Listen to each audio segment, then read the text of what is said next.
ओम शांति।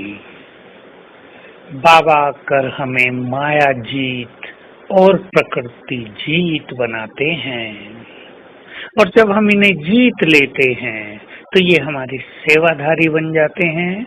जैसे युद्ध में एक राजा दूसरे राजा को जीत लेता था तो वो उसके अधीन हो जाता था। ऐसे ही यदि हम पांचों विकारों को जीत लेंगे तो वो हमारे अधीन हो जाएंगे। प्रकृति के पांचों तत्व भी हमारे अधीन हो जाएंगे। जैसा हम उन्हें कहेंगे वैसा ही वे करेंगे। इसकी यादगार है विष्णु शेष शैया पर सागर की लहरों के बीच अचल अडोल स्थिति में गीता ज्ञान में मग्न है।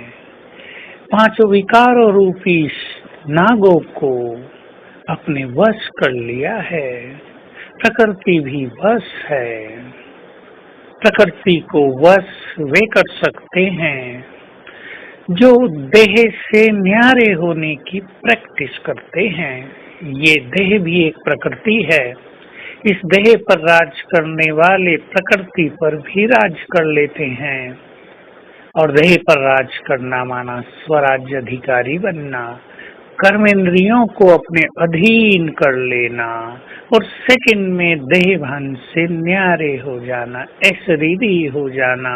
इससे कर्मेंद्रियां भी शीतल हो जाती हैं, मन भी शांत हो जाता है। और जब ये देह रूपी प्रकृति इस तरह अधीन हो गई, यानी हम उसके वश में नहीं रहे, सेकंड में उससे डिटैच हो गए, तो संपूर्ण प्रकृति ही हमारे अधीन हो जाती है। माया के पांचों विकार, काम विकार से सब जुड़े रहते हैं। जो आत्मा काम वासना को जीतने में समर्थ है वो पांचों विकारों पर सहज ही विजयी हो जाती है। गीता में भी कहा है, जो योगी काम और क्रोध के वेग को सहन करने में समर्थ है वही सच्चा योगी है। अर्थात जिसने काम और क्रोध के वेग को समाप्त कर दिया है, सभी विकार उसके वश में हो जाते हैं, वो माया जीत बन जाते हैं। यही हमारी साधना है, और हमें जानना चाहिए कि बिना अशरीरीपन के अभ्यास के, बिना अच्छी योग साधना के कोई भी माया जीत नहीं बन सकता। इन विकारों को दबाकर नष्ट नहीं किया जा सकता, इनको तो योग अग्नि में जलाया जाता है, चित्त को शीतल किया जाता है, स्वमान में स्थित होकर अभिमान को नष्ट किया जाता है, आत्मिक वृत्ति बनाकर मोह ममता पर विजय प्राप्त की जाती है, और इच्छा मात्रम अविद्या बनकर लोभ को निर्मूल किया जाता है। कुछ नहीं चाहिए, भगवान मिल गया बस, चित्त शांत और संतुष्ट हो जाए। वे संसार के कंपटीशन से दूर हो जाते हैं। लोग बहुत धन कमा रहे हैं, उनके पास ये साधन हैं, हमारे पास क्यों नहीं है? बच्चे ऐसा कहते हैं। इन सब भावनाओं से परे काम को जीतने के लिए तो विशेष योग बल की जरूरत है। तो आइए हम सभी इन मनोविकारों पर विजय प्राप्त करें और अशरीरी होकर प्रकृति के भी मालिक बन जाएं, क्योंकि प्रकृति बहुत तूफान करने जा रही है।